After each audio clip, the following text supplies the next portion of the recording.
problem of evil. It's one of the oldest and most challenging questions in philosophy and theology, and it goes something like this. If God is all-powerful, all-knowing, and all-good, why is there so much evil and suffering in the world?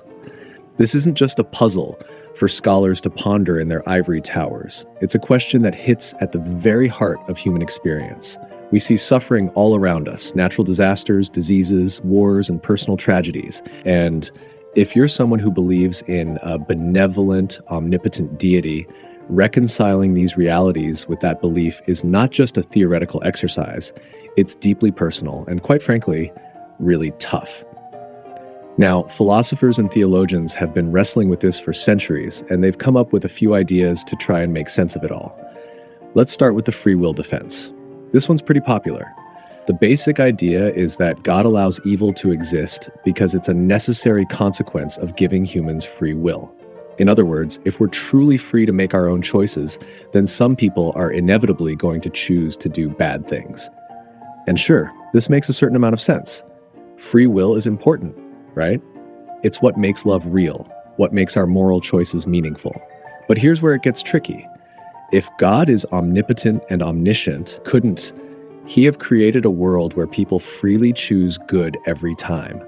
And what about natural evil? Things like earthquakes, diseases, or famines. Free will doesn't really account for those, does it? This brings us to another idea called the soul-making theodicy. Think of it as the cosmic gym theory. Just as you build muscle by facing resistance, the argument goes, our souls develop virtues like courage, compassion, and patience by confronting challenges and suffering.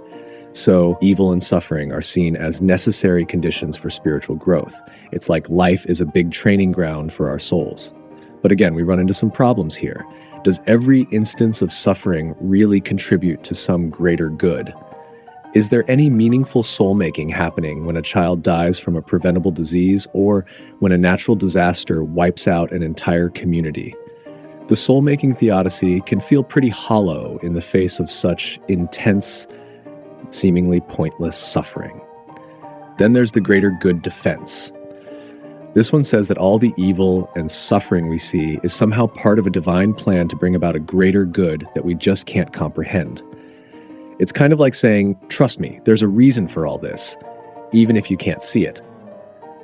Now, this might work for some, but it raises a whole host of other issues. For one, it assumes that the ends justify the means, that all this suffering is okay as long as it leads to some greater good. But that's a pretty tough pill to swallow, especially when we're talking about real, intense human suffering. Plus, it doesn't really give us any concrete reasons or evidence for why we should believe that this greater good exists or that it's worth the cost. And here's where things get even more interesting. Some more recent responses to the problem of evil include skeptical theism. This view suggests that we, as limited human beings, just can't understand God's reasons for allowing evil and suffering. Maybe there are divine reasons that are beyond our grasp, and our inability to see them doesn't mean they don't exist. On one hand, this view can be humbling, acknowledging the limits of human understanding. But on the other, it can feel like a bit of a cop-out. If we say that we just can't understand God's ways, it makes it hard to have any meaningful discussion about God's nature or to question any aspect of belief. It can also feel like it's asking people to turn off their critical thinking and just accept things on blind faith. Then there are the more radical rethinkings of God's nature, like process theology and open theism. These ideas suggest that maybe God isn't omnipotent in the way we traditionally think. Maybe God is evolving with the universe, having persuasive power rather than coercive power. Or maybe God doesn't have exhaustive foreknowledge of the future because the future is genuinely open and full of possibilities.